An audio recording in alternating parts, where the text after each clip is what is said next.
Halo Sobat Bola, apa kabar? Semoga semua dalam kondisi sehat Amin. selalu. Amin. Ya. Ini Amin. pembagian grup di SEA Games nanti ini kayaknya menguntungkan Indonesia. Dan saya Ya, pikir kalau Indonesia tidak berhasil jadi juara grup, wah itu keterlaluan banget. Bro Ipung setuju nggak? ya. Kalau di atas kertas, saya setuju dulu apa yang disampaikan oleh Bro Eri. Karena dari grup A kita memang tergabung dengan tuan rumah, tapi Mhm, tuan rumahnya adalah Kamboja, mhm, Indonesia, Kamboja. Di situ ada Filipina, di situ ada Myanmar dan Timor Leste. mhm, Sementara di grup B ini bergabung adalah tim-tim yang secara tradisional sebetulnya kuat, mhm, gitu loh. Seperti Vietnam, Thailand, Malaysia, Singapura dan Laos mhm. yang akhirnya ketiban sial nih Laos ini. Karena harus Salah grup. bergabung dengan tim kuat gitu loh. Tapi ya kita tidak saat ini tidak bisa apa ya memandang rendah tim manapun karena Mhm, biar bagaimanapun ini adalah sebuah turnamen. Kalau mhm, turnamen yang dibutuhkan adalah konsentrasi dan fokus. mhm. Walaupun secara di atas kertas rasanya sih Indonesia kalau sampai tidak bisa lolos ke babak semifinal ini sudah sangat keterlaluan gitu loh, Bro. Hmm. Kira-kira apa nih yang bisa membuat Indonesia tidak lolos? Ya, ada sebetulnya ada saya melihat ada dua ya. Mhm, Dua kekuatan di grup B ini di grup A ini mhm, yaitu Kamboja dan Filipina sebetulnya. Yang mhm, saya pikir mereka sudah bisa mengganggu kekuatan Indonesia di mhm, fase grup. mhm, Kamboja kita lihat pada kemarin ketika mereka bermain di Jakarta, yang saat itu kita tonton, Bro, mhm. di Ya, GBK, kan Indonesia juga tidak gampang mengalahkan Kamboja gitu loh. ya, Bahkan Indonesia kegolan duluan gitu. ya. Dan ini juga harus diwaspadai. Mhm, Pastinya Kamboja dengan kondisi mereka sebagai tuan rumah, kemudian mereka juga berbenah dari segi apa namanya manajemen sepak bola, bahkan liganya Kamboja ini itu CEO-nya orang Jepang, Bro. mhm, Jadi bukan hal yang tidak mungkin bahwa Kamboja punya kekuatan yang saat ini juga harus harus benar-benar diwaspadai. Kemudian mhm, juga ada Filipina. mhm, Filipina juga kan belakangan juga mulai rajin juga melakukan proses-proses naturalisasi. mhm, Dan saat ini saya dengar kabar dia akan diperkuat oleh satu pemain yang bermain di Liga Spanyol di mhm, Atletico Madrid. Namanya Santiago Rubrica. mhm, Nah, tapi memang ya kita tidak bisa mengharapkan atau mengharapkan sebuah tim dari apa dari kemampuan individu.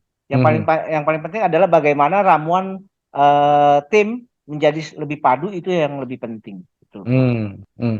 Ya, Kalau Timor Leste dan ini ya dan Myanmar rasanya kita masih bisa mengatasi lebih mudah lah ketimbang dua tim ini. mhm.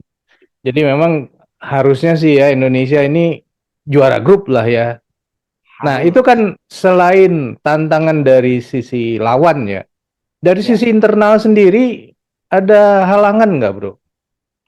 Saya melihat tidak ya, tidak banyak perubahan yang berarti yang dibawa oleh Indra Safri. Karena Indra Safri lagi-lagi terlihat ya masih mengandalkan orang-orang yang menjadi andalannya dari STY. Seperti Mhm, contoh di situ masih ada Witan Sulaiman, Pratama Arhan, Alfianda Dewangga kembali dipanggil ya, Alfianda mhm, Dewangga. Dan ada satu pemain yang juga pernah dipanggil oleh ini ya STY, Rio Fahmi. Rio Fahmi ini adalah pemain muda terbaik Liga 1 Indonesia saat ini. mhm, Dan dia bermain di Persija. Dan di sini ada pemain yang baru muncul lagi setelah beberapa lama tidak terdengar mhm, kiprahnya ada Beckham Putra, di situ ada Bagas Kava dan Hernando Ari. Saya juga pikir ini sebetulnya kiper kiper bagus ya. Cuma sayang kemarin dia terkena cedera. Sampai akhirnya muncul talenta-talenta baru yang membuat dia tidak kelihatan lagi. Tapi mhm, di eranya Indra Safri di SEA Games ini Hernando Ari dipanggil kembali dan ini mhm, sebuah berkah ya buat Hernando Ari. mhm, Kita juga lihat di depan aja masih ada Irfan Jaya gitu loh. Irfan mhm, Jaya masih bisa diandalkan. Jadi sebetulnya tidak terlalu banyak perubahan yang dibawa oleh Indra Safri untuk SEA Games kali ini. Mengingat apa pemain-pemain yang dibawa Indra Safri rata-rata pernah juga dipanggil oleh STY. Hmm. Nah, mengenai pola permainan, katanya pola permainan yang biasa dipakai oleh Indra Safri berbeda sekali dengan yang biasa dia lakukan oleh SDY. Ya, saya pikir itu suatu hal yang wajar ya. Mhm, Karena setiap pelatih tentu punya keyakinan, punya doktrin sepak bola yang berbeda. mhm, Dalam hal ini memang kalau kita lihat pada sosok Indra Safri, sosok Indra Safri ini lebih sering memakai pola 4-4-2, mhm, pola yang lebih menyerang.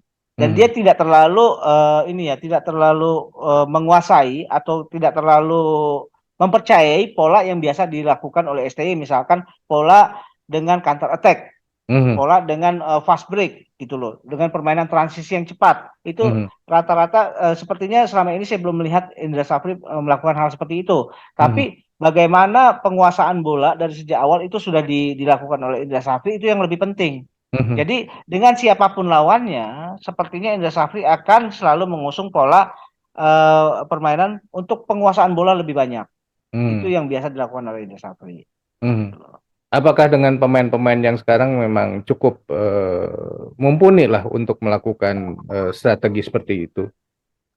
Saya pikir tentu ya apa yang dilakukan oleh Indra Safri, pemanggilan-pemanggilan 20 pemain ini itu sudah melalui banyak tahapan-tahapan seleksi.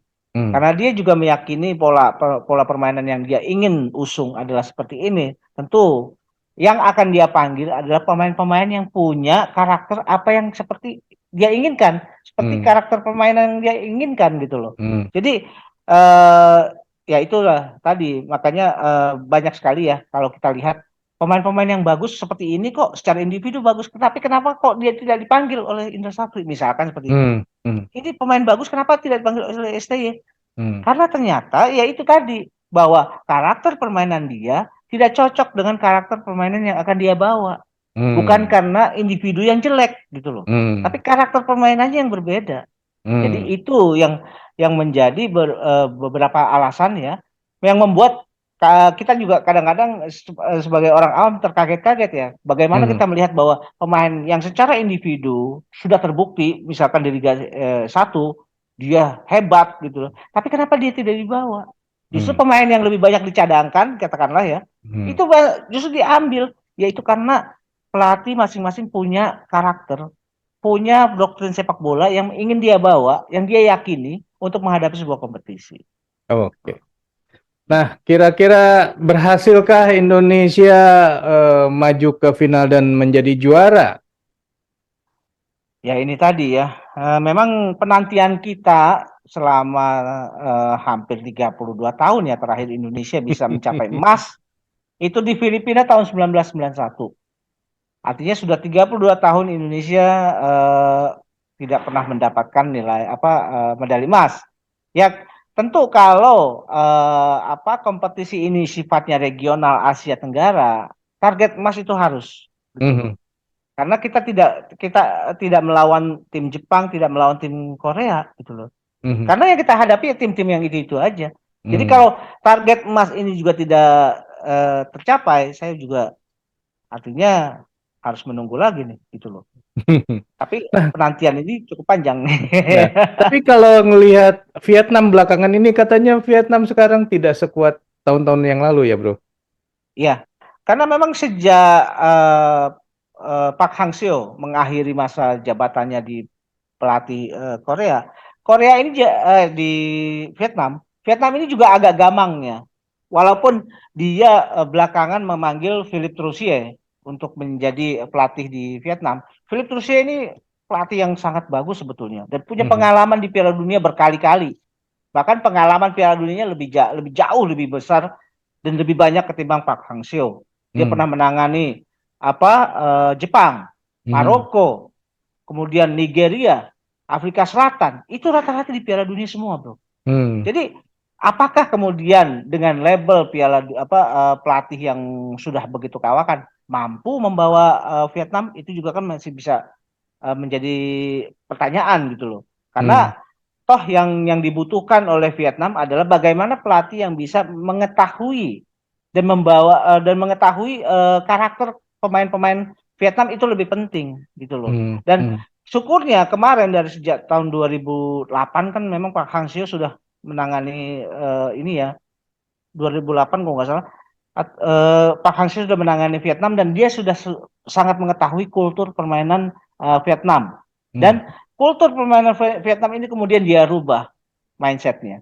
Dia sepertinya menyusupkan kultur sepak bola Korea di sepak bolanya Vietnam dan itu berhasil dia lakukan hmm. gitu loh.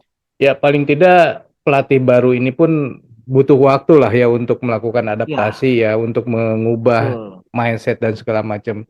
Mungkin Betul. di SEA Games ini kali ini Indonesia yang punya kesempatan ya, dan mungkin lawan beratnya tinggal Thailand aja kan.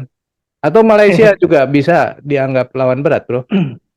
Ya, saya pikir sih kalau lawan-lawan berat secara tradisional masih itu aja gitu loh. Masih ya berkutat pada Thailand, Vietnam, Malaysia, mungkin juga Singapura bisa menjadi gangguan.